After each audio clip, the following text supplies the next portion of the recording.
السلام علیکم ورحمۃ اللہ وبرکاتہ۔ الحمد للہ رب العالمین، وصلی اللہ وسلم وبارک علی عبدہ ورسولہ محمد وعلی آلہ وصحبہ اجمعین وعلی من تبعہم بإحسان الی یوم الدین، اما بعد۔ حیاکم اللہ ناظرین اکرام، آپ سب کا خیر مقدم ہے۔ ناظرین اکرام، بحمد اللہ تعالی دعوت سلفیہ کی جانب سے یہ جو کورس ہے اس کا پہلا ایپیسوڈ مکمل ہو گیا، جس میں ہم نے طہارت کے احکام اور اس سے پہلے پاکی صفائی کی کیا اہمیت ہے، اسلام میں کیا مقام ہے اور شریعت کیسی صفائی چاہتی ہے، کس طرح کی پاکی صفائی چاہتی ہے، اس کی تفصیل ہم نے جانی تھی۔ اور ہم نے اپنی گفتگو کا آغاز کر دیا تھا احکام سے متعلق کہ پانی کب پاک ہوتا ہے، کب نجس ہوتا ہے، اور اس کی تفصیل کے ساتھ ساتھ قضاء حاجت کے آداب کیا ہیں شریعت میں، چونکہ طہارت کے حوالے سے ایک اہم باب ہے، وہ اس کی تفصیل بھی گزری تھی۔ ناظرین اکرام، اب ہم اپنی گفتگو کو آگے بڑھاتے ہیں۔ اب یہاں سوال یہ پیدا ہوتا ہے کہ وہ کون سی چیزیں ہیں جو نجس ہیں، جو ناپاک ہیں شریعت کے اعتبار سے۔ بہت سارے لوگ ایسی چیزوں کو نجس سمجھتے ہیں، ناپاک سمجھتے ہیں، جو شریعت کے نزدیک نجس نہیں ہے، لوگوں کا گمان ہے، لوگ سمجھتے ہیں کہ نجس ہے، لیکن اسلام اسے نجس نہیں مانتا ہے۔ نجس کا مطلب وہ گندی چیز جسے دھل دینا چاہیے، صاف کر دینا چاہیے، جیسے پیشاب ہے، اگر کسی کپڑے پر لگ جائے جسم پر لگ جائے، اسے دھل دیا جاتا ہے اور اسے بچنا چاہیے۔ تو ایسی بہت ساری چیزیں ہیں لوگوں کے ذہنوں میں جسے لوگ نجس سمجھتے ہیں، لیکن شریعت کے نزدیک وہ نجس نہیں ہیں۔ ناظرین اکرام، آئیے جاننے کی کوشش کرتے ہیں وہ کون سی چیزیں ہیں جو شریعت کے نزدیک ناپاک ہیں اور شریعت نے اس سے بچنے کا ہمیں حکم دیا ہے۔ سب سے پہلی چیز ناظرین اکرام وہ یہ ہے کہ انسان کا جو استنجا ہے یعنی پیشاب ہو یا پاخانہ ہو، استنجا جو ہوتا ہے اسے شریعت نے ناپاک کہا ہے، وہ نجس ہے۔ اس کا مطلب یہ ہے کہ اگر وہ لگ جاتا ہے تو کپڑے کو دھلنا ضروری ہے، جسم کو لگ جائے جسم کو دھلنا ضروری ہے، اسی لیے طہارت کا حکم دیا جاتا ہے۔ کیا دلیل ہے کہ یہ نجس اور ناپاک ہے؟ رسول اکرم صلی اللہ علیہ وسلم نے بچوں سے متعلق فرمایا، آپ نے کہا علیہ الصلاۃ والسلام، بول الجاریۃ یغسل، اللہ کے نبی علیہ الصلاۃ والسلام نے کہا کہ جو چھوٹی بچی کا پیشاب ہے، اگر چھوٹی بچی پیشاب کر دے جو ابھی دودھ پینے کے مرحلے میں ہے تو اسے دھل لینا چاہیے۔ بول الغلام ینضح، اور اگر لڑکا ہو، مرد بچہ ہو، تو پھر اس کے پیشاب پر چھینٹے مار دینا کافی ہے۔ یہ روایت ہے ناظرین اکرام، مسند احمد، سنن ترمذی، شیخ البانی رحمہ اللہ نے الارواء میں حدیث نمبر 166 میں اس کو ذکر کیا ہے کہ رسول اکرم صلی اللہ علیہ وسلم نے چھوٹے بچوں کے متعلق بھی کہا، وہ بچے جو دودھ پینے کے مرحلے میں ہیں ان کے پیشاب کا یہ معاملہ ہے کہ اگر لڑکا ہو تو چھینٹے مارو، اور اگر لڑکی ہے تو اس وقت سے بھی دھلنا ہوگا۔ اس کا مطلب یہ ہے کہ اگر وہ بعد کے مرحلے میں آ جائیں تو پھر اسے دھلا جائے گا، صاف کیا جائے گا۔ یعنی شریعت کا مقصود یہ ہے کہ ان چیزوں سے احتراز کیا جائے، ان چیزوں سے بچا جائے، اور یہ نجس ہیں۔ اسی طرح ایک اور روایت جو آپ سب جانتے ہیں، رسول اکرم صلی اللہ علیہ وسلم کے زمانے میں جو واقعہ پیش آیا، صحیح بخاری حدیث نمبر 6128، کہ اللہ کے نبی علیہ السلام صحابہ کے ساتھ مسجد میں موجود تھے۔ ایک دیہاتی شخص آئے اور وہ مسجد کے کسی کنارے پیشاب کرنا شروع کر دیا، ان کے پاس علم نہیں تھا۔ تو رسول اکرم صلی اللہ علیہ وسلم کے صحابہ دوڑے انہیں پکڑنے کے لیے، روکنے کے لیے، ڈانٹنے کے لیے، تو آپ نے انہیں کہا چھوڑ دو ان کو، دعوہ، آپ نے کہا چھوڑ دو ان کو، اس لیے کہ پیشاب وہ کر رہے ہیں۔ اب کر دیا انہوں نے، اب جا کر کے اس حالت میں انہیں پکڑنا، ڈھکیلنا یا ڈانٹنا ڈپٹنا مناسب نہیں، آپ نے کہا چھوڑ دو۔ پھر اللہ کے نبی نے کیا کہا، وَأَحْرِقُوا عَلَى بَوْلِهِ ذَنُوبًا مِّمَّا أَوْ سَجْلًا مِّمَّا، آپ نے کہا کہ اس کے پیشاب پر، ان دیہاتی شخص کے پیشاب پر ایک ڈول پانی بہا دو۔ تو اس سے کیا پتہ چلتا ہے ناظرین اکرام کہ انسان کا جو پیشاب ہے، استنجا ہے، یہ نجس ہے اور ناپاک ہے۔ لہٰذا اگر کوئی شخص ایسا ہے جو اس چیز سے احتراز نہیں کرتا یا معمولی سمجھتا ہے، تو جان لینا چاہیے کہ نجاست اگر اس کے جسم پر ہے، کپڑے پر ہے، اسے دھلنا ضروری ہے۔ اور پھر اس کی نماز سے اس کا تعلق ہے کہ حالت نجاست میں انسان کی نماز قبول نہیں ہوتی ہے۔ تو یہ پہلی بات ہے ناظرین اکرام جو شریعت کے نزدیک نجس ہے اور ناپاک ہے۔ اور دوسری چیز ہے دم الحیض، حیض کا جو خون ہے وہ بھی نجس ہے، ناپاک ہے، یعنی اس کے سلسلے میں محتاط ہونا چاہیے اپنے جسم کو لے کر خواتین اور اپنے کپڑوں کو لے کر کے۔ رسول اکرم صلی اللہ علیہ وسلم نے کیا کہا؟ صحیح بخاری کی حدیث نمبر 228، آپ نے کہا علیہ الصلاۃ والسلام، حضرت عائشہ رضی اللہ تعالیٰ کہتی ہیں کہ فاطمہ بنت ابی حبیش اللہ کے نبی کے پاس آئیں علیہ الصلاۃ والسلام، اور آ کر کے کہا اللہ کے رسول انی امرأۃ استحاض فلا اطہر، کہ مجھے خون جاری ہو جاتا ہے اس کا اور میں پاک نہیں ہوتی ہوں، افادع الصلاۃ، کیا میں نماز چھوڑ دوں؟ آپ نے کہا نہیں، انما ذلک عرق، آپ نے کہا اصل میں وہ ایک رگ ہے، ولیس بالحیضۃ، وہ حیض نہیں ہے، فاذا اقبلت الحیضہ، اگر حیض کے دن ہو فدعی الصلاۃ، نماز کو چھوڑ دو، واذا ادبرت، اور جب وہ دن ختم ہو جائے، فاغسلی عنک الدم، تو خون کو اپنی جانب سے اپنی جسم سے دھل لو، وصلی، اور نماز پڑھو۔ تو آپ نے حضرت فاطمہ بنت ابی حبیش سے کہا کہ دم حیض جو ہے، حیض کا جو خون ہے، آپ نے کہا اسے دھلو اپنے آپ سے، پھر اس کے بعد نماز پڑھو۔ اس کا مطلب شریعت نے جب دھلنے کا حکم دیا ہے یعنی یہ پاک نہیں، ناپاک ہے، لہٰذا اپنے کپڑے اور جسم کا خیال ہو کہ اگر جسم اور کپڑے پر ہے تو اسے دھل لیا جائے۔ اور اس کی ایک اور دلیل ہے جو کہ ابو داؤد کی حدیث ہے، صحیح سنن ابی داؤد حدیث نمبر 349، شیخ البانی رحمہ اللہ سلسلہ حدیث صحیحہ میں نقل کیا 300۔ روایت یہ ہے، حضرت ام قیس بنت محصن رضی اللہ عنہ کہتی ہے سألت النبی صلی اللہ علیہ وسلم عن دم الحیض، اللہ کے نبی سے میں نے حیض کے خون کے بارے میں پوچھا۔ اللہ کے نبی علی جو کپڑے میں ہوتا ہے، اس کپڑے میں جو کپڑے میں لگ جاتا ہے اس خون کے بارے میں آپ نے پوچھا۔ آپ نے کہا حکیہ بضلع واغسلیہ بماء وسدر، اللہ کے نبی صلی اللہ علیہ وسلم نے فرمایا کہ جو کپڑے پر لگ جائے حیض اسے کرید کر کے نکال دو، اچھی طرح صاف کر لو۔ کیسے؟ الضلع، ذل کے ذریعے سے، ذل کہتے عود یعنی یہ خوشبو جس کے ذریعے سے پاکی صفائی ہو سکے۔ اور اللہ کے نبی نے کہا وغسلیہ بماء وسدر، پانی اور بیر کے پتوں کے ذریعے سے اسے صاف کر لو۔ تو اللہ کے نبی صلی اللہ علیہ وسلم نے ان کو حکم دیا کہ حیض کا خون اگر کپڑے پر لگ جائے تو اچھی طرح سے اسے پاک کر لو بذلع، اللہ کے نبی علیہ الصلاۃ والسلام۔ اور امام نووی رحمہ اللہ نے اس حدیث کی امام نووی رحمہ اللہ نے اجماع نقل کیا ہے امت کا کہ یہ چیز نجس ہوتی ہے۔ تو ناظرین اکرام، رسول اکرم صلی اللہ علیہ وسلم نے حضرت ام قیس سے کہا حکیہ بضلع، کہ تم اسے ضلع سے صاف کر لو۔ کیا مطلب ہے؟ ضلع کسے کہتے ہیں؟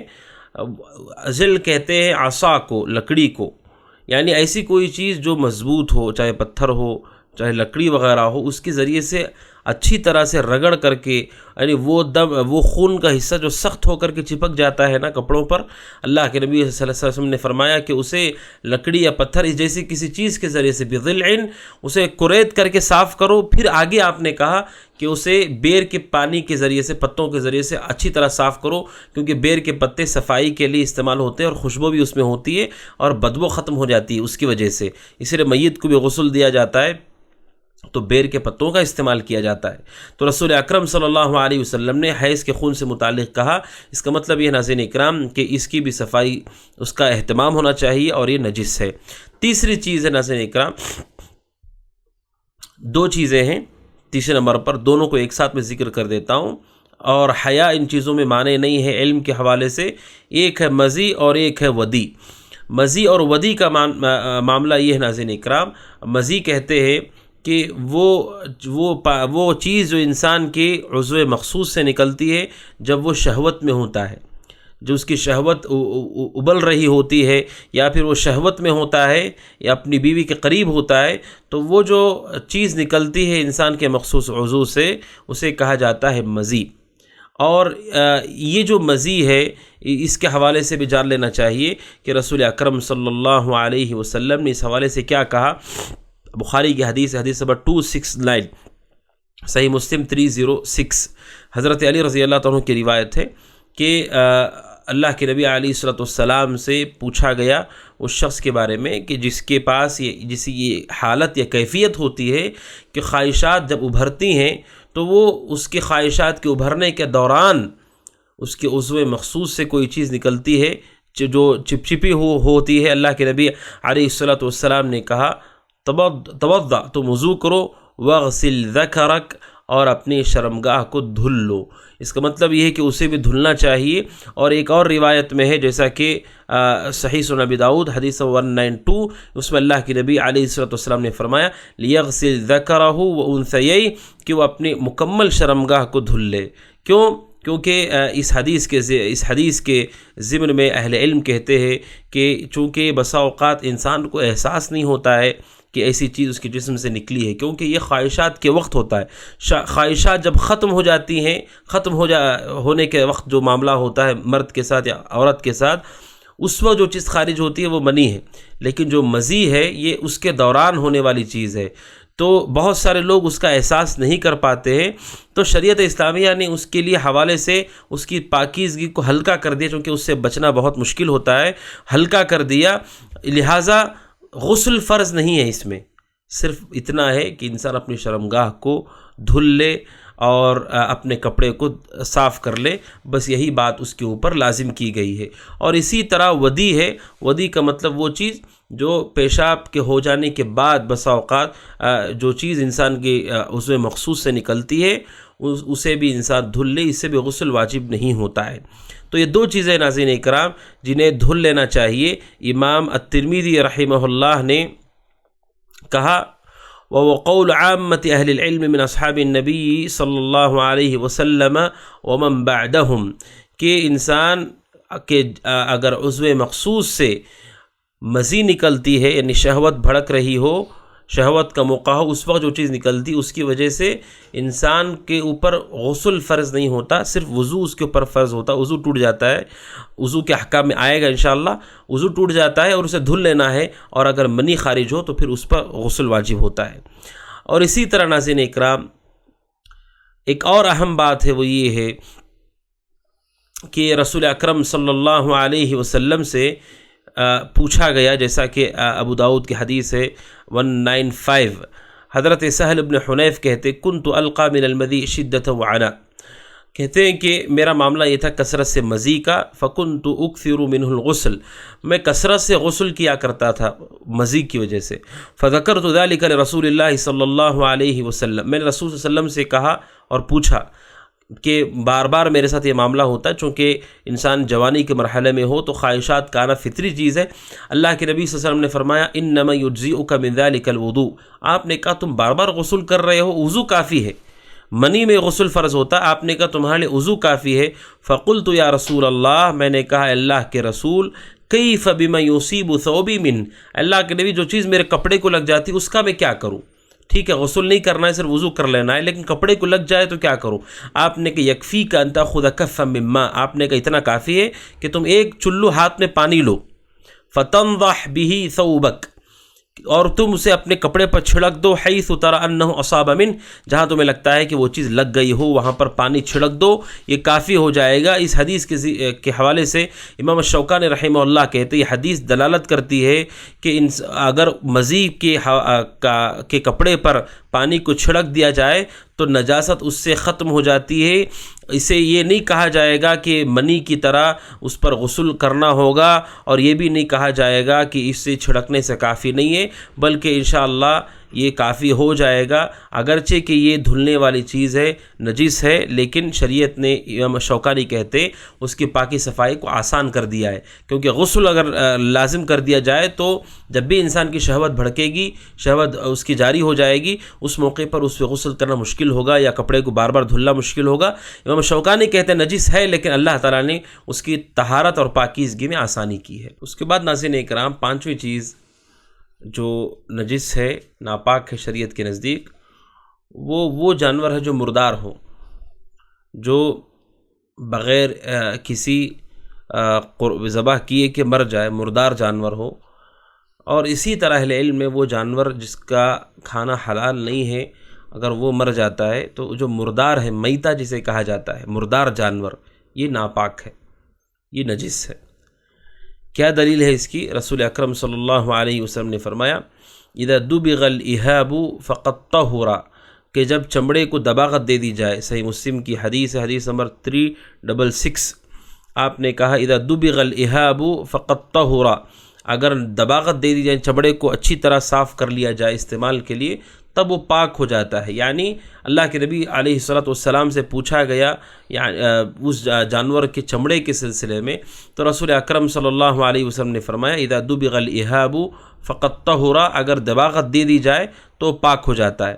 تو ناظرین اکرام، ایسا جانور جو مردار ہو، جسے ذبح نہ کیا گیا ہو، یا پھر وہ جانور جو ہمارے لیے حلال ہی نہیں ہے، ایسا جانور اگر مر جاتا ہے تو ایسا جانور نجس ہے، لہٰذا ایسے جانور کی نجاست کا علم ہمیں ہونا چاہیے۔ اس کی اور واضح دلیل ناظرین صحیح بخاری جو حدیث کا پس منظر ہے کیا ہے، حدیث نمبر 1492 حدیث ہے، رسول اکرم صلی اللہ علیہ وسلم، ابن عباس کہتے ہیں رضی اللہ تعالیٰ عنہما کہ اللہ کے نبی علیہ الصلوۃ والسلام گزرے، ایک بکری مر گئی تھی، تو اللہ کے نبی علیہ الصلوۃ والسلام نے فرمایا هل اخذتم إهابها، آپ نے کہا کہ تم نے اس کے چمڑے کو کیوں نہیں لے لیا اور اسے دباغت دو، یعنی اچھی طرح سے جس طرح چمڑوں کو پاک کر کے تیار کیا جاتا ہے، اور لوگ اسے کئی کاموں میں استعمال کرتے ہیں، قدیم زمانے میں آج بھی جانوروں کے چمڑوں سے فائدہ اٹھایا جاتا ہے۔ تو آپ نے دیکھا کہ بکری مر گئی ہے، مردار ہے، اب وہ ذبح نہیں کی گئی ہے، تو آپ نے کہا تم نے چمڑا کیوں نہیں لے لیا؟ تو رسول اکرم صلی اللہ علیہ وسلم سے جب بتایا گیا تو آپ نے کہا علیہ الصلوۃ والسلام ایما إهاب دبغ فقد طهر، آپ نے کہا کوئی بھی چمڑا ہو اگر اسے دباغت دے دیا جائے تو پھر وہ پاک ہو جاتا ہے۔ اس کا مطلب کیا ہے ناظرین کرام؟ ایک مسئلہ تو یہ معلوم ہوتا ہے کہ اگر جانور کا چمڑا، جو مردار جانور ہے، اس کا چمڑا نکال کر کے دباغت دے دیا جائے تو کوئی حرج نہیں، اس کا استعمال کر سکتے، کیونکہ ہم گوشت کھا نہیں رہے، گوشت تو ہمارے لیے جائز نہیں کیونکہ وہ مردار ہے، البتہ اس کا جو چمڑا ہے اس چمڑے سے آپ فائدہ اٹھا سکتے ہیں۔ لیکن دوسری بات جو سمجھ میں آتی وہ یہ ہے کہ چمڑے کو دباغت دینے سے پہلے کیا ہے، وہ پاک کرنے سے پہلے کیا؟ آپ نے کہا جب چمڑے کو تم نکال کر پاک کر دو تو پاک ہو جائے گا، دباغت دے دو تو پاک ہو جائے گا، اس کا مطلب دباغت دینے سے پہلے وہ ناپاک ہوتا ہے۔ تو ناظرین اکرام، اس سے پتہ چلتا ہے کہ جو جانور مردار ہے، مردار جانور نجس ہوتا ہے، جیسا کہ اہل علم نے ذکر کیا ہے۔ اور اسی طرح زندہ جانور سے اگر کسی جسم کے حصے سے کچھ کاٹ لیا جائے، جیسے جاہلیت میں لوگ کرتے تھے کہ زندہ اونٹوں میں سے گوشت کاٹ کے نکال لیتے تھے جہاں پر گوشت زیادہ ہے، اگر انہیں گوشت کی کمی محسوس ہو، بڑے ظلم کیا کرتے تھے، تو اللہ کے نبی علیہ السلام نے اسے بھی مردار قرار دیا۔ اب مردار اس کا مطلب نجس ہے، آپ اسے استعمال نہیں کر سکتے، جیسا کہ شیخ البانی رحمہ اللہ نے نقل کیا ہے۔ رسول اکرم صلی اللہ علیہ وسلم نے فرمایا ما قطع من البہیمۃ وہی حیۃ فہو میتۃ، رسول اکرم صلی اللہ علیہ وسلم نے فرمایا کہ کسی بھی جانور سے جو کہ زندہ ہے، اس میں سے اگر کوئی چیز کاٹ کر کے نکال لی جائے تو وہ مردار ہے، اگرچہ کہ آپ نے زندہ سے نکالا ہے لیکن وہ مردار ہے۔ یعنی جب مردار ہے اس کا مطلب یہ ہے ناظرین اکرام کہ وہ نجس ہے ہمارے لیے اور ہم اسے استعمال نہیں کر سکتے ہیں۔ تو ناظرین اکرام، یہ ہے جانور سے متعلق کہ وہ جو جانور مردار ہے وہ نجس ہے۔ تو پانچویں چیز ہے ناظرین اکرام کہ مردار جانور نجس ہے، ناپاک ہے، اس سے فائدہ نہیں اٹھایا جا سکتا ہے۔ ہاں، وہ جانور جو حلال ہیں اس کا جو چمڑا ہے، اگرچہ کہ وہ مردار ہو، مر گئی ہو، بکری مثلا ایکسیڈنٹ ہو کر کے مر گئی، یا جانور ایکسیڈنٹ ہو کر کے یا فطری موت، بیمار ہو کر کے مر گیا، ذبح کرنے کا موقع نہیں ملا، تو شریعت یہ کہتی ہے کہ آپ گوشت نہیں کھا سکتے، وہ حرام ہے، البتہ اس کا چمڑا آپ استعمال کر سکتے ہیں، چونکہ مردار ہے وہ اور مردار نجس ہے، لہٰذا آپ نے کہا چمڑے کو دباغت دے دو، یعنی اچھی طرح اسے صاف کر کے تیار کر لیا جائے تو پاک ہو جائے گا۔ اس کا مطلب اس سے پہلے وہ پاک نہیں ہے۔ اس سے معلوم ہوتا ہے کہ مردار جانور پاک نہیں ہوتے ہیں۔ اس کے چھٹویں چیز ناظرین اکرام جو نجس اور ناپاک ہے وہ ہے خنزیر کا گوشت۔ اللہ سبحانہ و تعالیٰ نے قرآن مجید سورہ انعام آیت 145 میں ذکر کیا قُلْ لَا أَجِدُ فِي مَا أُوحِيَ إِلَيَّ مُحَرَّمًا عَلَى طَاعِمٍ يَطْعَمُهُ إِلَّا أَن يَكُونَ مَيْتَةً أَوْ دَمًا مَّسْفُوحًا أَوْ لَحْمَ خِنزِيرٍ فَإِنَّهُ رِجْسٌ أَوْ فِسْقًا أُهِلَّ لِغَيْرِ اللَّهِ بِهِ فَمَنِ اضْطُرَّ غَيْرَ بَاغٍ وَلَا عَادٍ فَإِنَّ رَبَّكَ غَفُورٌ رَحِيمٌ۔ اللہ سبحانہ و تعالیٰ کہتا ہے آپ کہہ دیجئے جو چیز حرام ہے، اللہ سبحانہ و تعالیٰ نے وحی کے ذریعے سے رسول کو بتائی، کیا ہے وہ چیز؟ میتہ، مردار جانور، او دمم مسفوحہ، اور بہتا ہوا خون حرام ہے۔ جانور کا خون بہہ رہا ہو آپ اس خون کو استعمال نہیں کر سکتے، وہ حرام ہے۔ اور تیسرا او لحم خنزیر، اور خنزیر کا گوشت، فإنہ رجس، کیونکہ وہ ناپاک ہے۔ تو یہ چھٹی چیز ناظرین اکرام وہ ہے خنزیر کا گوشت، جو کہ ناپاک ہوتا ہے، اور شریعت مطہرہ میں خنزیر کے بارے میں آپ جانتے ہیں کہ وہ ایک نجس اور ناپاک جانور ہے، اور اہل ایمان اس سے پوری طرح سے دور ہوتے ہیں۔ ابن حزم رحمہ اللہ کہتے ہیں، مراتب الاجماع میں نقل کیا ابن حزم رحمہ اللہ نے صفحہ نمبر 23 پر، واتفقوا، اتفاق ہے اہل علم کا کہ خنزیر کا گوشت، اس کی چربی اور اس کا گودا اور اس کا یہ ساری چیزیں کہتے حرام کلو وکل ذالک نجس، یہ سب چیزیں نجس اور ناپاک ہیں۔ خنزیر کا چمڑا ہو یا اس کا گوشت، یہ ساری چیزیں ناپاک ہیں، اسی لیے جماہیر اہل علم سلف اور خلف میں اس کو نجس مانتے ہیں۔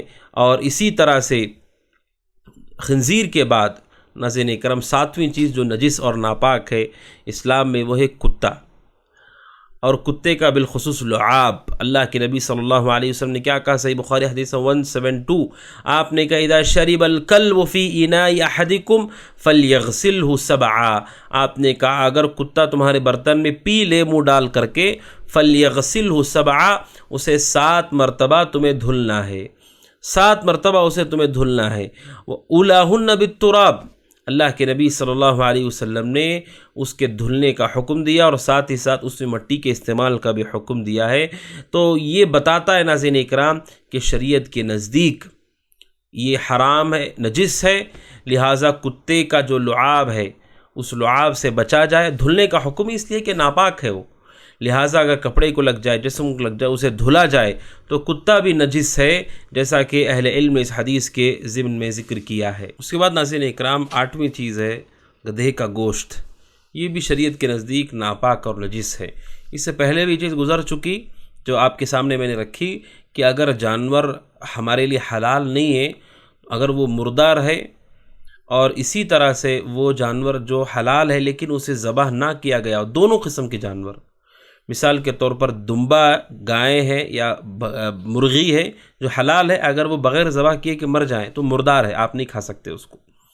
اور اسی طرح سے وہ جانور جو ہمارے لیے حلال ہے ہی نہیں، کوئی ذبح بھی کر دے تب بھی وہ حلال نہیں ہمارے، جیسے پالتو گدھے ہیں، پالتو گدھے وہ حرام ہے ہمارے لیے، کھانا ہمارے لیے حرام ہے، لہٰذا ان کا گوشت ناپاک ہے، لہٰذا ان کا گوشت ہمارے لیے ناپاک ہے۔ کیا دلیل ہے؟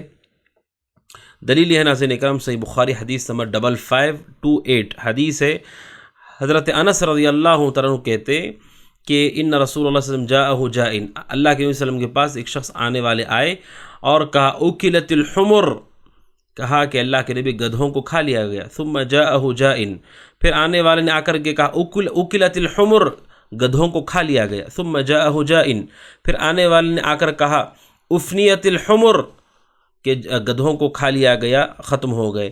اللہ کے نبی صلی اللہ علیہ وسلم نے فرمایا فَأَمَرَ مُنَادِيًا، آپ نے ایک آواز لگانے والے کو حکم دیا، فَنَادَى فِي النَّاسِ، اور اس نے لوگوں کو آواز لگا کر کے کہا ان اللہ، بے شک اللہ تبارک و تعالی اور اس کے رسول تمہیں روکتے ہیں، منع کرتے ان لحوم الحمر الاہلیہ، پالتو گدھوں کے گوشت سے تمہیں روکتے ہیں، منع کرتے ہیں۔ فَإِنَّهَا رِجْسٌ، کیونکہ وہ ناپاک ہے۔ فَأُكْفِئَتِ الْقُدُورِ، تو ہانڈیوں کو انڈیل دیا گیا، الٹ دیا گیا۔ وَإِنَّهَا لَتَفُورُ بِاللَّحْمِ، جبکہ وہ گوشت سے پک رہی تھیں، اللہ کے نبی علیہ السلام کی جانب سے جو اعلان کیا گیا تو انہیں انڈیل دیا گیا۔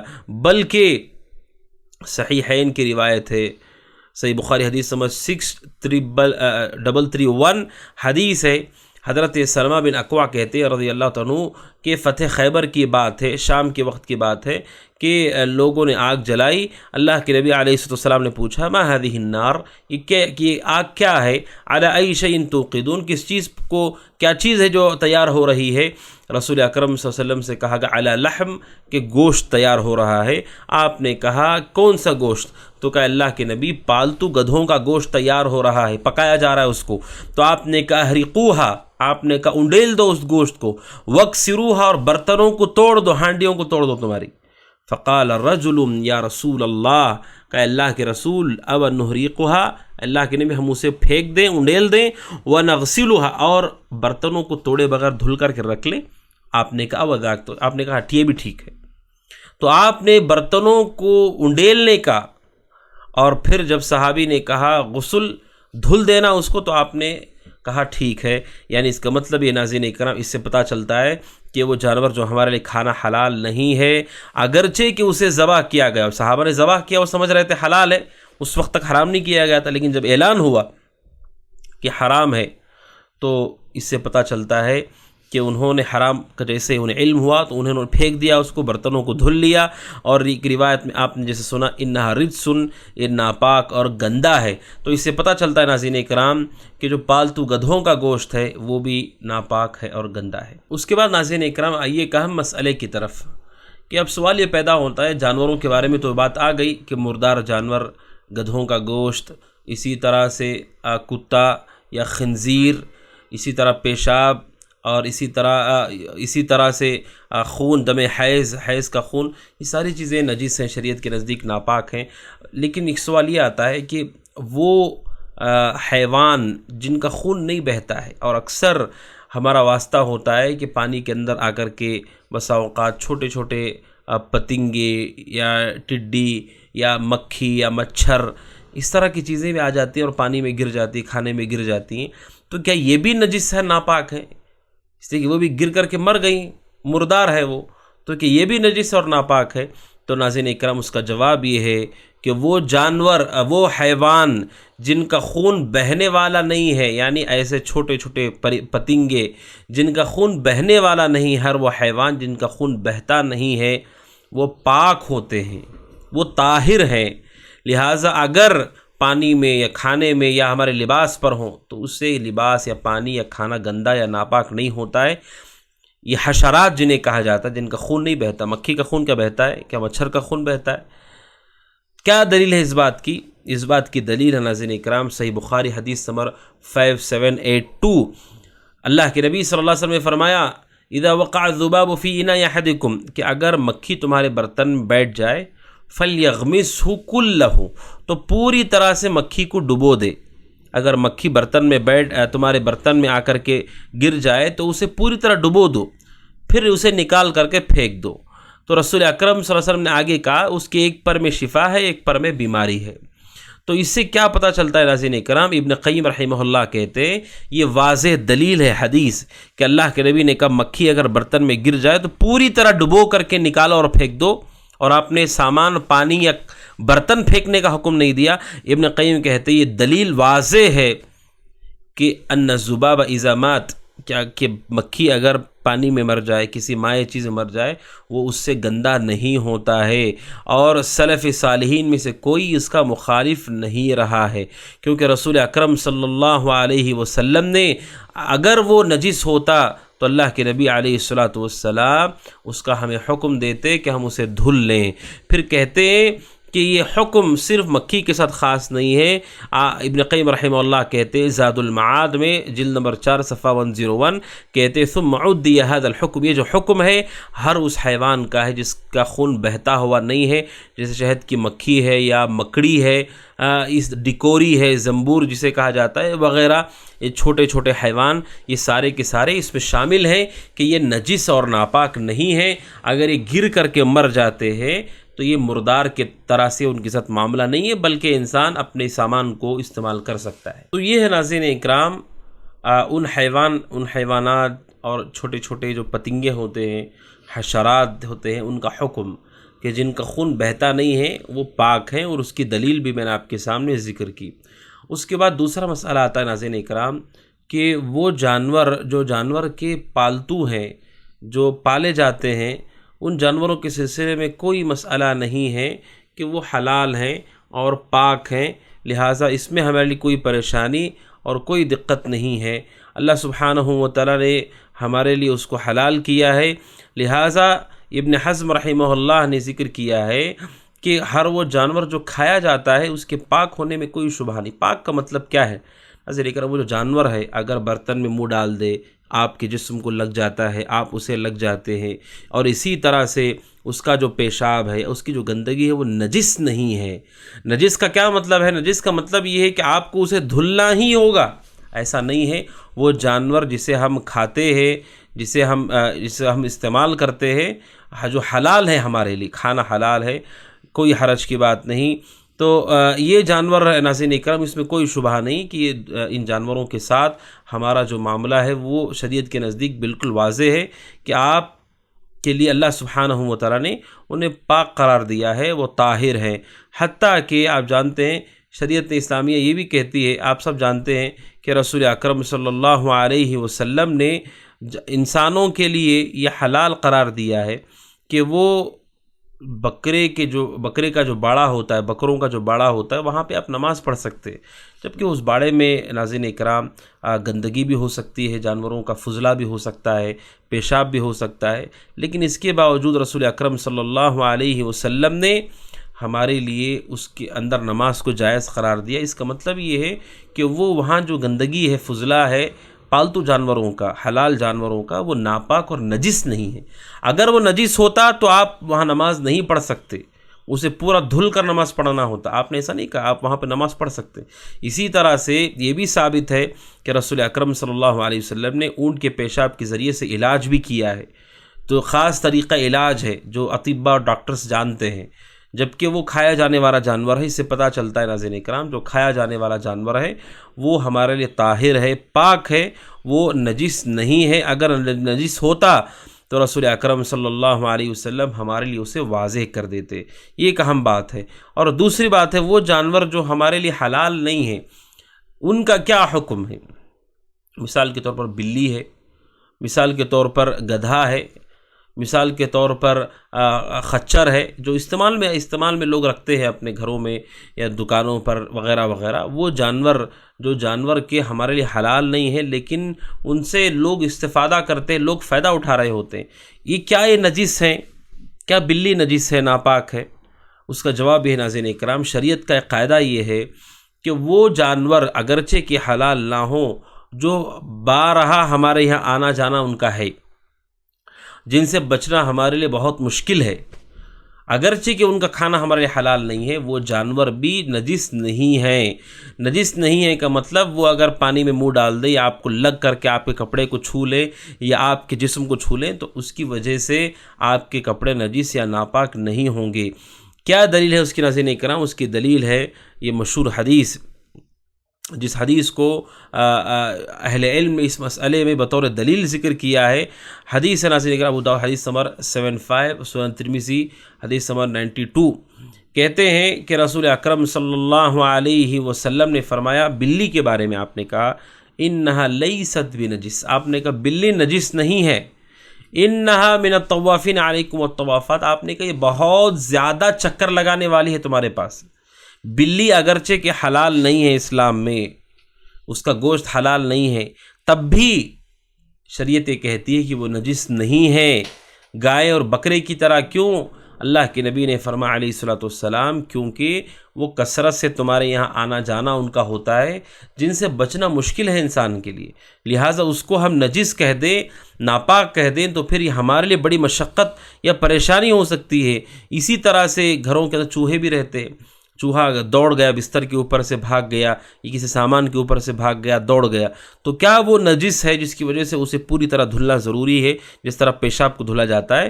تو اہل علم نے کہا چونکہ اللہ کے نبی نے بلی کے بارے میں کہا بار بار کثرت سے تمہارے پاس اس کا آنا جانا ہے، چکر لگاتی ہے، اس لیے آپ نے اسے کہا کہ وہ نجس نہیں۔ اہل علم نے اس کے ساتھ دوسرے جانوروں کو بھی جوڑ دیا، جیسے گدھا ہے، جیسے چوہا ہے، اور جیسے خچر ہے، ان سب کو جو گھروں میں عام طور پر رہتے، اہل علم نے ان کو بھی اسی کے ساتھ جوڑ دیا ہے۔ ہاں، کتا اگرچہ کہ وہ بھی نگرانی کے لیے اسلام میں جائز ہے، کھیتوں میں استعمال کیا جا سکتا ہے وغیرہ، لیکن اس کے حوالے سے واضح دلیل آپ کے سامنے آ چکی، اس لیے کتا اس سے الگ ہے۔ بقیہ وہ جانور جن کا آنا جانا ہمارے گھروں میں رہتا ہے، جن سے بچنا ہمارے لیے مشکل ہے، تو ہمارے لیے اس کے استعمال میں کوئی حرج نہیں ہے، یعنی ان کے لگ جانے سے، چھو جانے سے کوئی حرج نہیں ہے۔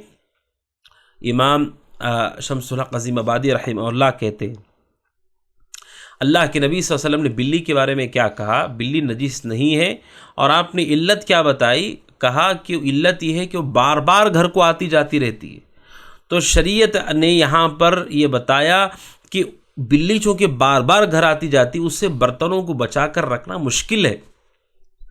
بار بار گھروں کو آنا جانا اور ہمارے بستروں کو، ہمارے جسم کو، ہمارے کپڑوں کو اس کا چھو جانا، یہ ایسی چیز ہے جس سے بچنا بہت مشکل ہے۔ تو شریعت اسلامیہ کا یہ بتا دینا یہ دلالت کرتا ہے کہ اللہ سبحانہ وتعالی نے ہمارے لیے آسانی کی ہے، اور یہ نجس نہیں ہے۔ اگر یہ نجس ہوتے تو پھر ہمارے لیے حکم ہوتا کہ ہم اس کو دھل لیں یا پاک کر لیں۔ تو شریعت اسلامیہ نے ان جانوروں کے سلسلے میں بھی ہمیں یہ واضح موقف دیا ہے ناظرین اکرام، اور یہی بات اہل علم نے ذکر کی، جسے شیخ ابن عثیمین رحمہ اللہ ہیں، انہوں نے بھی یہی بات کہی کہ وہ جانور جن کا گھروں میں ہمارا بہت زیادہ آنا جانا ہے، اگرچہ کہ وہ حلال نہیں ہے لیکن ان جانوروں کو نجس نہیں کہا جائے گا، الا کہ کتا ہو، کتا نجس ہے، اس میں کوئی شبہ نہیں ہے، واللہ تعالی اعلم۔ تو ناظرین اکرام، یہ اہم مسائل ہیں نجاسات کے حوالے سے، اور بہت سارے احباب ناظرین اکرام، رہی بات منی کے حوالے سے، تو منی جس کے ذریعے سے اللہ سبحانہ وتعالی انسان کو زندگی عطا کرتا ہے، وہ نجس نہیں ہے۔ اللہ سبحانہ وتعالی اس کے ذریعے سے انسان کو وجود بخشتا ہے، اور اس کے حوالے سے حکم یہ ہے کہ جب انسان کے جسم سے خارج ہو تو پھر اسے غسل کرنا ضروری ہے، فرض ہے، اور اپنے جسم میں اگر وہ لگ گیا ہے تو اس کو دھل کر کے اسے صاف کر دے، اسے قریت دے، جیسا کہ احادیث میں مذکور ہے۔ اور اس کے علاوہ بہت سارے لوگ ناظرین اکرام کئی چیزوں کو نجس اور ناپاک سمجھتے ہیں۔ مثال کے طور پر لعاب ہے، تھوک ہے، لوگ سمجھتے ہیں کہ یہ بھی نجس ہے، یہ بھی ناپاک ہے، تو یہ ناپاک اور نجس نہیں ہے۔ آپ اسے ناپسند کرتے، کراہت کرتے، یہ اس میں کوئی حرج کی بات نہیں، قباحت کی بات نہیں ہے۔ البتہ یہ نجس ہے جس کی وجہ سے دھلنا پڑے گا، ایسا نہیں ہے۔ اگر کسی کا لعاب یا کسی کا تھوک یا بلغم، تو اس کی وجہ سے کپڑا نجس ہو گیا، اب نماز نہیں ہوگی، ایسا نہیں ہے۔ اور اسی طرح بعض لوگ کیا سمجھتے ہیں کہ اگر کوئی آدمی جنابت کی حالت میں ہو یا حیض کی حالت میں ہو تو اس میں انسان کے جسم سے نکلنے والا پسینہ بھی نجس ہے، اس کے کپڑے بھی نجس ہیں، اگر وہ ہمیں ٹچ ہو گیا، لگ گیا، تو ہم بھی نجس اور ناپاک ہو جائیں گے، گندے ہو جائیں گے۔ تو ایسا نہیں ہے۔ حالت حیض میں جو چیز ناپاک ہے اسے بتا دیا گیا۔ اور ایک اہم بات ہے ناظرین اکرام، وہ بات یہ ہے کہ خون کے حوالے سے آپ نے سنا کہ جو حیض کا خون ہے وہ نجس اور ناپاک ہوتا ہے۔ اس کے علاوہ جو خون ہے ناظرین اکرام، تو شریعت اسلامیہ یہ کہتی ہے کہ اس کے علاوہ جو خون ہے انسان کے جسم سے نکلنے والا خون، تو وہ نجس اور ناپاک نہیں ہے۔ اس کی کیا دلیل ہے کہ وہ نجس اور ناپاک نہیں ہے؟ اس کی سب سے واضح دلیل ہے عہد صحابہ میں رضوان اللہ تعالیٰ علیہ مجمعین، رسول اکرم صلی اللہ علیہ وسلم کی عہد اور زمانے میں لوگ اللہ کے راستے میں قتال کیا کرتے تھے تو زخموں میں انہیں لگ جایا کرتے تھے، اور انہی زخموں کے ساتھ وہ عبادتیں کیا کرتے تھے، نمازیں پڑھا کرتے تھے۔ اگر اس سے نماز نہیں ہوتی ہے، اگر وہ نجس ہوتا، اگر بہتا ہوا خون انسان کے جسم سے ہی نکل گیا ہو، اگر وہ نجس ہوتا تو پھر صحابہ کی نماز نہیں ہوتی۔ اس کا مطلب یہ ہے انہوں نے اپنے لباسوں میں اور جسم سے خون بہہ رہا ہے، انہوں نے نماز پڑھی، اس کا مطلب یہ ہے کہ ہمارے جسم سے خون نکلتا ہے یا داڑھ سے یا کہیں سے زخم لگ جاتا ہے تو وہ جو خون نکلتا ہے وہ نجس نہیں ہے۔ اس کا مطلب یہ ہے کہ اگر کپڑے پہ لگ گیا ہے یا بینڈیج پر لگا ہوا ہے تو اس کے ساتھ نماز پڑھنے میں کوئی حرج نہیں ہے، اسے دھلنا ضروری نہیں ہے۔ ہاں البتہ حیض کا جو خون ہے اس کے حوالے سے ان کی حدیث صریح موجود ہے، لہٰذا اسے دھلنا ضروری ہے۔ اس کے علاوہ جو خون ہے جو انسان کے جسم سے نکلتا ہے، رسول اکرم صلی اللہ علیہ وسلم کے صحابہ سے متعلق حسن بصری رحمہ اللہ کہتے ہیں، جیسا کہ امام بخاری رحمہ اللہ نے اپنی صحیح بخاری میں تعلیقاً نقل کیا ہے، کہتے ہیں ما زال المسلمون یصلون فی جراحاتہم، کہ مسلمان پہلے سے ہمیشہ سے اپنے اپنے زخموں میں نماز پڑھتے ہوئے آ رہے ہیں۔ اور اسی طرح ایک اور روایت ہے ناظرین اکرام جو ابن ابی شیبہ کی روایت ہے، جلد نمبر 1 صفحہ 124، حضرت عمر بن خطاب رضی اللہ ابن ابی اوفا کے بارے میں ہے کہ ان کے جسم سے خون نکلا، انہوں نے اپنی نماز کو جاری رکھا۔ اور اسی طرح حضرت عمر بن خطاب ابن عمر رضی اللہ عنہ سے متعلق ہے کہ ان کے جسم سے بھی خون نکلا، انہوں نے اس سے وضو نہیں کیا۔ تو اس سے پتہ چلتا ہے ناظرین اکرام کہ جو خون ہے یہ نجس یا ناپاک نہیں ہے، اسی لیے بلکہ اللہ کے نبی علیہ السلام کی عہد میں یہ ہوا ہے۔ ابو داؤد حدیث نمبر 198 حدیث میں مذکور ہے کہ دو صحابہ نگرانی کر رہے تھے رات میں، رسول صلی اللہ علیہ وسلم اور صحابہ آرام کر رہے تھے، جنگ سے واپسی کی بات ہے، تو کسی نے دشمن نے چھپ کر کے ان پر تیر چلایا جو ان کی پنڈلی میں آ کر کے لگا اور اس سے خون بہنے لگا، اور اس نے 3 مرتبہ ایسا کیا، لیکن صحابی نے اپنی نماز نہیں توڑی، بعد میں اپنی نماز انہوں نے مکمل کی، اپنے ساتھی کو خبر دی، تو اسی حالت میں نماز پڑھتے رہے، اس کا مطلب وہ خون نجس نہیں ہے۔ اور اسی طرح جانور جب ذبح کیا جاتا ہے تو قرآن کہتا ہے بہتا ہوا خون ہمارے لیے حرام ہے، جیسا آپ نے سنا مردار حرام ہے، نجس بھی ہے، خنزیر کا گوشت حرام ہے اور وہ نجس بھی ہے۔ رہی بات بہتے ہوئے خون جو جانوروں کو ذبح کرتے وقت نکلتا ہے اس کا استعمال حرام ہے، لیکن وہ نجس نہیں ہے۔ نجس کا مطلب ایسا نہیں ہے کہ وہ لگ گیا تو پھر کپڑا دھلنا فرض ہے، یا کہیں قطرہ لگا ہوا ہے تو نماز باطل ہو گئی، ایسا نہیں ہے، بلکہ اس کی نجاست کے سلسلے میں اہل علم کہتے ہیں کہ اس کی کوئی واضح اور صریح دلیل ہمارے پاس نہیں ہے کہ یہ جو جانور کو ذبح کیا جاتا ہے تو وہ بھی حرام ہو جاتا ہے، وہ بھی نجس ہوتا ہے، اس کی کوئی واضح دلیل نہیں ہے۔ اور اسی طرح سے اہل علم نے یہ بات بھی ذکر کی ناظرین اکرام کہ جو اللہ کے نبی علیہ الصلوۃ والسلام کے زمانے میں آپ نے جیسے سنا بلی کے حکم میں ہی گدھا ہے، خچر وغیرہ ہے، ایک اور دلیل کہ یہ نجس نہیں ہے کہ رسول اکرم صلی اللہ علیہ وسلم کے زمانے میں ان کی سواری کی جاتی تھی۔ اگر وہ جانور نجس ہے تو ان کی سواری کیسے کی جاتی؟ صحابہ کیسے سواری کرتے؟ رسول کیسے سواری کرتے؟ اس کا مطلب یہ ہے کہ وہ نجس نہیں ہے۔ تو یہ ہے ناظرین اکرام نجاست سے متعلق چند احکامات جو میں نے آپ کے سامنے رکھے۔ اس کے بعد ناظرین اکرام آئیے ہمارے اگلے موضوع کی طرف۔ وہ موضوع ناظرین اکرام وضو۔ آپ سب جانتے ہیں کہ اللہ سبحانہ و تعالیٰ نے ہم سب کو نماز کے لیے وضو کا حکم دیا ہے، کتاب و سنت اور اجماع ہے اس مسئلے پر۔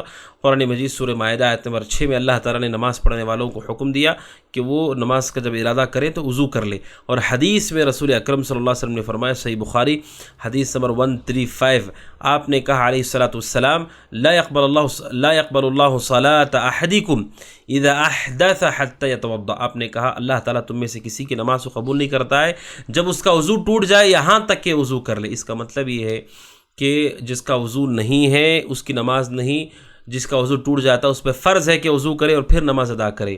اور وضو کی جو فضیلت ہے ناظرین اکرام، شریعت میں بہت زیادہ اس کی فضیلت ہے۔ رسول اکرم صلی اللہ علیہ وسلم نے اس وضو کے بارے میں کہا کہ وضو سبحان اللہ انسانوں کے گناہوں کا کفارہ ہو جاتا ہے، جیسا کہ صحیح مسلم کی حدیث نمبر 732 اور ابن ماجہ 283 حدیث ہے، جس میں رسول اکرم صلی اللہ علیہ وسلم نے فرمایا، جیسا کہ حضرت عمرو بن عبسہ کی روایت ہے کہ کوئی آدمی جب وضو کرتا ہے، کلی کرتا ہے، ناک سے میں پانی چڑھا کر نکالتا ہے تو اس کی گناہ چہرے سے اور اس کے ناک سے نکل جاتے ہیں، اور اسی طرح جب چہرہ دھلتا ہے تو اس کے چہرے سے گناہ گر جاتے ہیں، ہاتھ دھلتا ہے تو ہاتھ سے گر جاتے ہیں، سر تو اس کے سر کے گناہ، اور اسی طرح کہتے ہیں کہ اگر وہ پوری طرح وضو کر لے، اور پھر کہتے ہیں فَإِنْ هُوَ قَامَ، اگر وہ کھڑا ہوتا ہے، نماز پڑھتا ہے، اللہ کی تعریف کرتا ہے، اس کی بڑائی بیان کرتا ہے، اور اپنے دل کو پوری طرح سے خالی کر دیتا ہے، اللہ سبحانہ و تعالیٰ کے لیے یکسو ہو کر کھڑا ہو جاتا ہے، آپ نے کہا وہ ایسے لوٹتا ہے اپنی نماز سے جیسے اس کی ماں نے ابھی اسے پیدا کیا ہے۔ یعنی اگر صحیح طریقے سے وضو ہو، سنت کے مطابق ہو، ترتیب کے ساتھ ہو، تو ہر وضو پر اس کا گناہ، اس وضو کا گناہ معاف ہوتا ہے۔ ہاتھوں سے ہم گناہ کرتے ہیں، چہرے سے گناہ کرتے ہیں، آنکھوں سے گناہ کرتے ہیں، زبان سے گناہ کرتے ہیں، پیروں سے گناہ کرتے ہیں، سر سے گناہ کرتے ہیں۔ جیسے جیسے آپ وضو کرتے جائیں گے آپ کے گناہ معاف ہوتے جائیں گے۔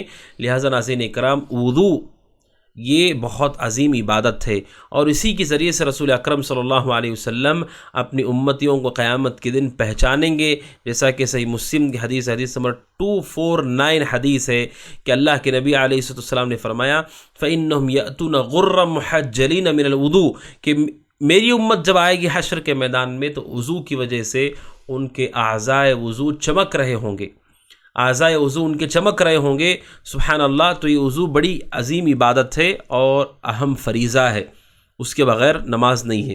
تو ناظرین اکرام وضو کے طریقے سے پہلے میں آپ کو یہ بتا دوں کہ آخر وہ کون سی چیزیں ہیں جو وضو کے لیے فرض ہیں، وضو کے فرائض کیا ہیں، وہ میں آپ کے سامنے پہلے رکھ دیتا ہوں تاکہ ہمیں معلوم ہو کہ فرائض کیا ہیں، پھر سنتیں کیا ہیں، اور طریقہ بھی انشاءاللہ آپ کے سامنے آئے گا۔ سب سے پہلی چیز ہے وہ ہے نیت، پہلا فرض ہے نیت۔ کہ دل میں وضو کا ارادہ ہو. زبان سے کوئی الفاظ نہیں ہے نیت کے لیے، جس طرح نماز کے لیے کوئی زبان سے نیت نہیں، روزے کے لیے کوئی زبان سے نیت نہیں، وضو کے لیے بھی زبان سے کوئی نیت نہیں ہے. دل کا ارادہ کہ آپ وضو کر رہے ہیں. مثال کے طور پر فرض کیجئے کوئی آدمی گرمی سے گھر لوٹا اور وہ ہاتھ پیر منہ دھل لیتا ہے.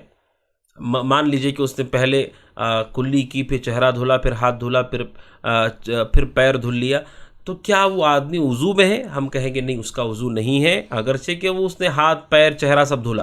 کیوں؟ کیونکہ نیت نہیں. نیت کے بغیر وضو نہیں. سب سے پہلی چیز جو فرض ہے وضو کے لیے وہ ہے نیت.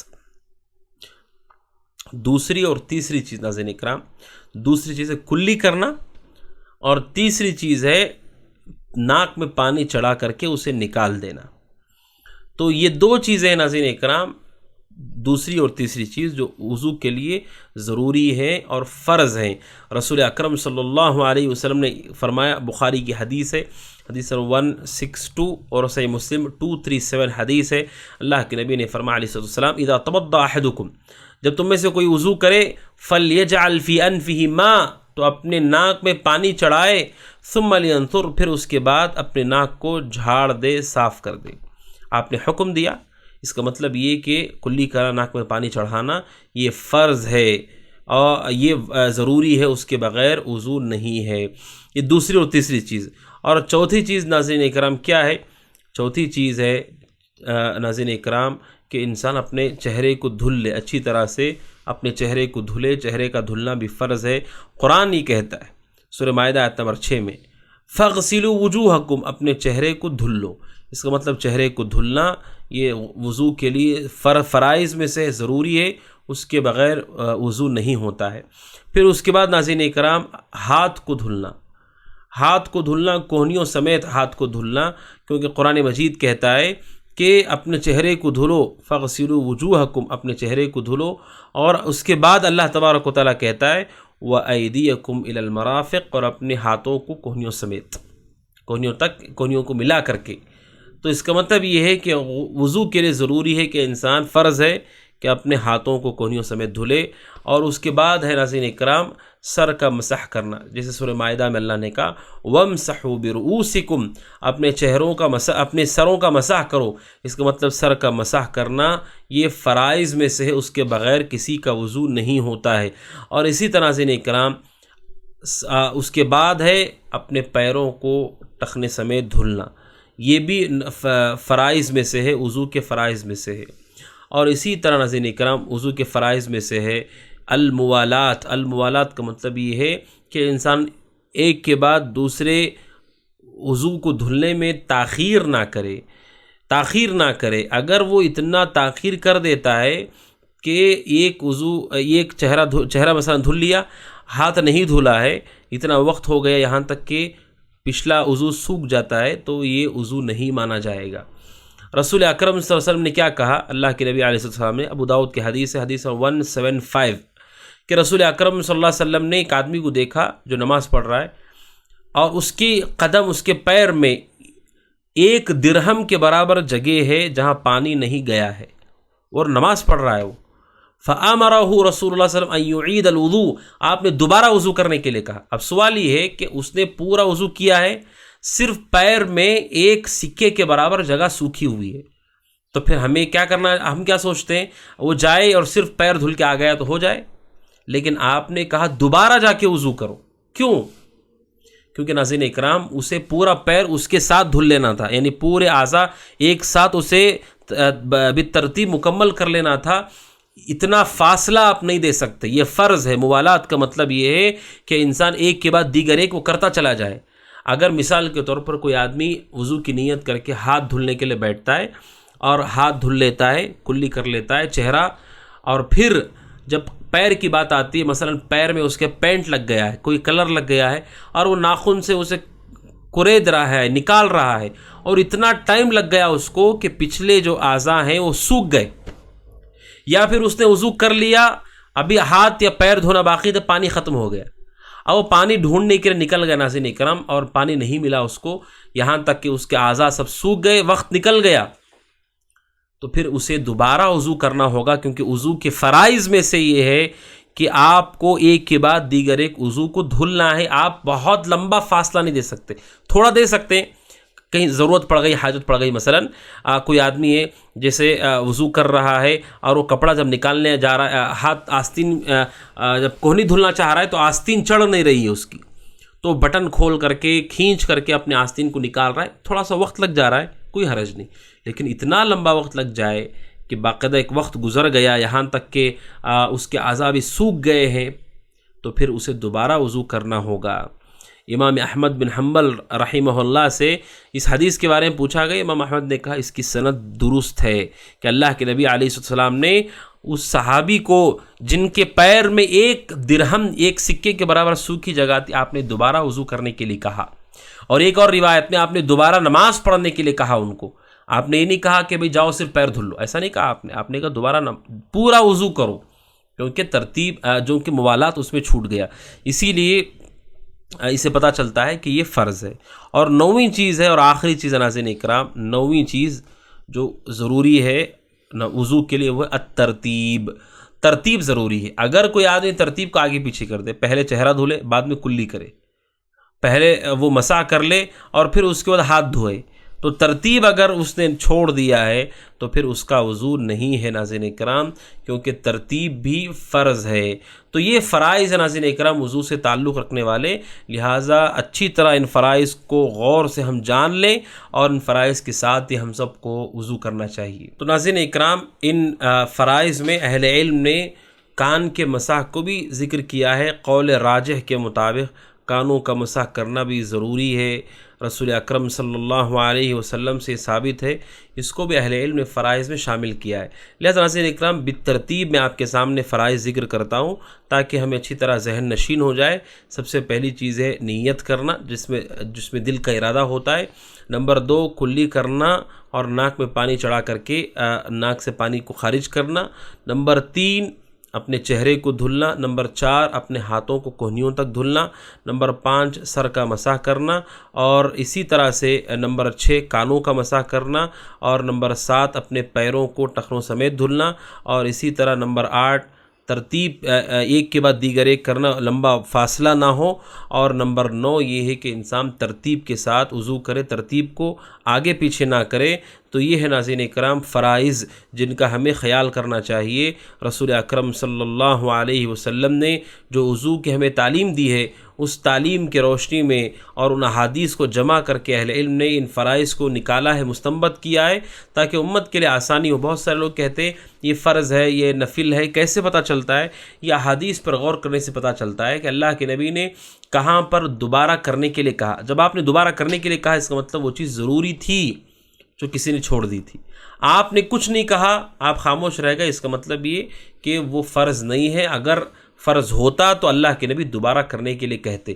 تو احادیث پر غور کرنے سے پتہ چلتا ہے کہ کون سی چیز ہے جو فرض ہے اور کون سی چیز ہے جو مستحب ہے. لہٰذا ان فرائض میں اہل علم نے اس کو ذکر کیا ہے. ان چیزوں کا ہمیں خیال رکھنا چاہیے. اور اسی طرح ناظرین اکرام ہم سب کو چاہیے کہ ہم وضو کی سنتوں کو بھی جانیں. وضو کے اندر کچھ سنتیں ہیں جن کا اہتمام ہونا چاہیے. اگر کوئی کرتا ہے تو کار خیر ہے, ثواب ہے, اور اگر کوئی نہیں کر پایا تو وہ گنہگار نہیں ہوگا انشاءاللہ. سب سے پہلی سنت ہی ہے ناظرین اکرام کہ وضو سے پہلے بسم اللہ کہنا. بعض اہل علم کے نزدیک تو یہ واجب ہے, لیکن واللہ عالم یہ سنتوں میں سے ہے, لہٰذا اس کو نہ چھوڑا جائے, اس کا اہتمام کیا جائے. یہ سنتوں میں سب سے تاکید جس کی ہے وہ ہے کہ وضو سے پہلے بسم اللہ کہیں. کیا حدیث ہے؟ رسول اکرم صلی اللہ علیہ وسلم نے فرمایا, ابو داؤد حدیث نمبر 101, سنن ترمذی حدیث نمبر 25, آپ نے کہا لا صلاۃ لمن لا وضوء لہ, آپ نے کہا اس کی نماز نہیں جس کا وضو نہیں, ولا وضوء لمن لم یذکر اسم اللہ علیہ, اور اس کا وضو نہیں جو اللہ تعالیٰ کا ذکر نہ کرتا ہو یا اللہ تعالیٰ کا نام نہ ذکر لے, یعنی بسم اللہ نہ کہے. تو بعض اہل علم نے اسے واجب کہا ہے. واللہ عالم جمہور اہل علم یہ کہتے ہیں کہ یہ سنت ہے, اس لیے کہ رسول اکرم صلی اللہ علیہ وسلم کا وضو جنہوں نے ہم تک نقل کیا ہے, اور اکثر جو روایتیں آئی ہیں اس میں اللہ کے نبی علیہ السلام کا اس کا حکم دینا واجبی طور پر, یا آپ کا خود اس کا تذکرہ کرنا صراحت کے ساتھ کہ یہ واجب ہو, اس طور پر ہمارے پاس ایسی کوئی واضح دلیل نہیں ہے.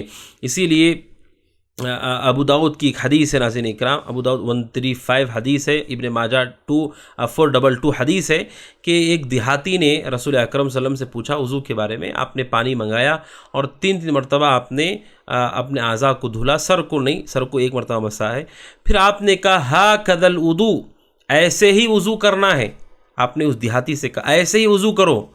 علماء کہتے ہیں کہ آپ نے اس وضو میں بسم اللہ کا کوئی ذکر نہیں کیا، دیہاتی کو آپ سکھا رہے ہیں۔ اگر یہ فرض ہوتا تو اللہ کے نبی صلی اللہ علیہ وسلم ضرور اس میں بسم اللہ کا ذکر کرتے، تو اس سے پتہ چلتا ہے کہ یہ فرض تو نہیں ہے، البتہ اس حدیث کی وجہ سے کہ اللہ کے نبی علیہ السلام ترغیب دی ہے، وضو کو نہیں چھوڑنا چاہے ناظرین اکرام، یہ پہلی سنت ہے جس کا ہمیں خیال کرنا چاہیے۔ اور دوسری سنت ناظرین اکرام وہ یہ ہے کہ مسواک کریں وضو سے پہلے، اور یہ بڑا پسندیدہ عمل ہے، مسواک بہت پسندیدہ عمل ہے شریعت کے نزدیک۔ رسول اکرم صلی اللہ علیہ وسلم اپنی وفات سے پہلے آخری عمل کیا تھا؟ آپ نے مسواک کیا تھا، آپ نے مسواک کیا تھا، جو آپ نے عملی طور پر کیا ہے۔ زبانی طور پر تو آپ نے امت کو ترغیب دی، اللہ تعالیٰ سے استغفار کیا اور اللہ تبارک و تعالیٰ سے دعا کی، لیکن عمل کے طور پر آپ نے مسواک کیا ہے، اور مسواک انسان کے منہ کو پاک رکھتا ہے، اللہ تعالیٰ کے تقرب کا یہ ذریعہ ہے، اور یہ سنن فطرہ میں سے جس کی ترغیب اسلام میں، اور خاص طور پر وضو سے پہلے مسواک کرنا چاہیے، یہ سنتوں میں سے ہے۔ اور تیسری چیز ہے وہ یہ ہے کہ انسان اب وضو شروع کرنے سے پہلے اپنے ہتھیلیوں کو، اپنے ہاتھوں کو 1 مرتبہ دھل لے، خاص طور پر جب انسان نیند سے جاگتا ہے۔ رسول اکرم صلی اللہ علیہ وسلم نے کیا کہا، جیسا کہ صحیح بخاری کی حدیث نمبر 162، آپ نے کہا جب تم میں سے کوئی آدمی نیند سے جاگے فلا یغمس یدہ، اپنے ہاتھوں کو پانی میں، برتن میں نہ ڈبو دے، حتی یغسلہ ثلاثا، یہاں تک کہ 3 مرتبہ دھل لے۔ تو خاص طور پر اہل علم کہتے ہیں کہ مستحب ہے کہ آپ اس سے پہلے اپنے ہاتھوں کو دھل لیجیے۔ خاص طور پر امام احمد نے کہا رات کی نیند سے جب آپ جاگے تو وضو کرنے سے پہلے، برتن میں ہاتھ ڈالنے سے پہلے 3 مرتبہ آپ ہاتھ کو دھل لیں۔ اس کے بعد چوتھی سنت ناظرین اکرام وہ یہ ہے کہ اعضاء کو 3 مرتبہ دھلنا۔ وضو میں کیا ہے، 1 مرتبہ آپ دھل سکتے ہیں، 2 مرتبہ بھی دھل سکتے ہیں، 3 مرتبہ بھی دھل سکتے ہیں۔ 3 مرتبہ دھلنا یہ بھی سنتوں میں سے ہے، جیسا کہ عثمان بن عفان رضی اللہ عنہ مشہور روایت ہے جس میں انہوں نے رسول کا طریقہ نقل کیا وضو کا، جو کہ صحیح بخاری حدیث نمبر 159 میں مذکور ہے۔ کہتے ہیں ان نبی صلی اللہ علیہ وسلم توضأ ثلاثا، کہ اللہ کے نبی صلی اللہ علیہ وسلم نے 3 مرتبہ وضو کیا۔ مستحب ہے کہ آپ 3 مرتبہ وضو کریں، اور اگر کوئی آدمی 2 مرتبہ کرتا ہے تو اس میں بھی کوئی حرج نہیں ہے، 1 مرتبہ کرتا ہے تو بھی کوئی حرج نہیں ہے، جیسا کہ ابن عباس رضی اللہ عنہما کی روایت ہے، بخاری حدیث 157، کہتے رسول اکرم صلی اللہ علیہ وسلم نے وضو کیا مرتن، ایک مرتبہ، ایک بار ہاتھ دھویا، 1 مرتبہ کلی کی، 1 مرتبہ ناک میں پانی چڑھایا، 1 بار چہرہ دھویا، یہ بھی آپ سے ثابت ہے۔ اور عبداللہ بن زید رضی اللہ عنہ کی روایت ہے، بخاری کی 158، کہتے اللہ کے نبی علیہ السلام نے وضو کیا مرتین، 2 مرتبہ۔ اس کا مطلب 1 بار بھی جائز ہے، 2 مرتبہ بھی جائز ہے، 3 مرتبہ دھلنا یہ سنت ہے رسول اکرم صلی اللہ علیہ وسلم سے متعلق، جو حضرت عثمان بن عفان رضی اللہ تعالیٰ عنہ نے نقل کی ہے۔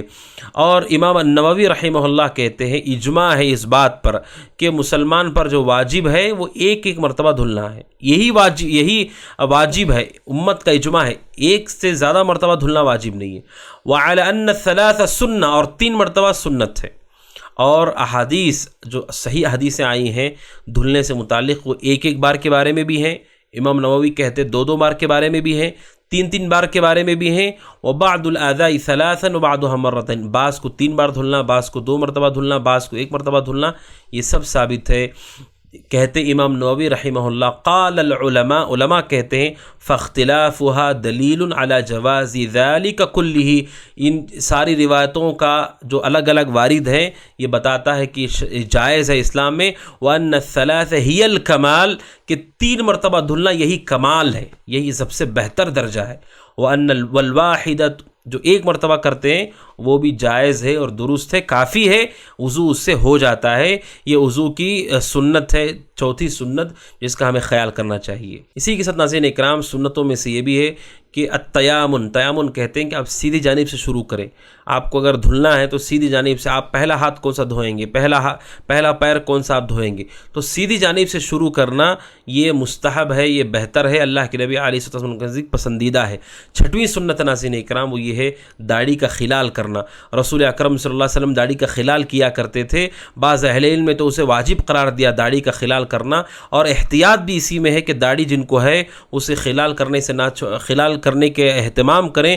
خلال کا مطلب کیا ہے ناظرین اکرام، کہ آپ ایک چلو پانی لے کر کے اپنے داڑھی میں داخل کریں اور اپنی انگلیوں کے ذریعے سے اپنی داڑھی کو اچھی طرح سے تر کر لیں. اللہ کے نبی علیہ الصلوۃ والسلام کے بارے میں حضرت انس رضی اللہ تعالیٰ عنہ کہتے ہیں، جیسا کہ ابو داؤد کی حدیث نمبر 145 حدیث ہے، کہتے ہیں رسول اکرم صلی اللہ علیہ وسلم جب وضو کرتے اخذ کف من ماء، ایک چلو آپ پانی لیتے تھے ہتھیلی میں، فادخلہ تحت حنکی، اور آپ اسے اپنی داڑھی کے اندر داخل کرتے ٹھڈی کے نیچے، فخلل بھی، اور اچھی طرح آپ اسے خلال کرتے تھے. اور آپ نے کہا ہاکذا امرنی ربی، اسی طرح میرے رب نے مجھے حکم دیا ہے. اور حضرت عثمان بن عفان رضی اللہ تعالیٰ عنہ نے بھی ابن ماجہ کی حدیث نمبر 430 کہتے ہیں اللہ کے نبی علیہ السلام داڑھی کا خلال کرتے تھے، اس لیے بعض علماء اسے واجب مانتے ہیں. لہٰذا امام شوکانی رحمہ اللہ کہتے ہیں احتیاط یہ ہے، بہتر یہ ہے کہ انسان اس میں تہاون سستی نہ برتے بلکہ داڑھی کا خلال کرے، یہ بھی سنت ہے. 7ویں سنت ناظرین اکرام جس کا اہتمام کرنا چاہیے کہ اعضائے وضو کو اچھی طرح رگڑ کر کے اچھی طرح سے دھلنا، اس طرح سے کہ آپ چاہے تو پانی بھی بہا سکتے ہیں. ایک یہ ہے کہ انسان اچھی طرح سے اسے ہاتھ سے صاف کرے، رگڑے. تو دلک الاعضاء جسے کہا جاتا ہے، یہ بھی سنت میں سے رسول اکرم صلی اللہ علیہ وسلم سے ثابت ہے. عبداللہ بن زید کی روایت ہے ابن حبان میں 1082 کہ اللہ کے نبی صلی اللہ علیہ وسلم کے لیے پانی لایا گیا. آپ پانی لے کر کے اپنے ہاتھوں پر، اپنے بازوؤں، اللہ کے نبی علیہ السلام اپنے ہاتھوں پر پانی ڈال کر کے رگڑ رہے تھے. تو یہ بھی سنتوں میں سے، شرط نہیں ہے، پانی بہہ گیا تو کافی ہے. اور آخری سنت یہ ہے کہ پانی کو ضائع نہ کیا جائے، یہ پسندیدہ نہیں. سنت یہ ہے کہ آپ مختصر پانی میں ہو سکے تو ایک مد میں آپ وضو کر لیں. انشاءاللہ اس کی تفصیل آئے گی. اللہ سبحانہ وتعالیٰ سے دعا ہے ناظرین کرام، اللہ تعالیٰ ہم سب کو فرائض وضو، سنت وضو کے مطابق وضو کرنے اور زندگی گزارنے توفیق عطا فرمائے. اگلے درس ملاقات ہو ناظرین کرام جس میں غسل کے احکام اور آداب بھی آپ کے سامنے آئیں گے. ھذا وصلی اللہ وسلم علی نبینا محمد وعلی آلہ وصحبہ اجمعین. السلام علیکم ورحمۃ اللہ وبرکاتہ.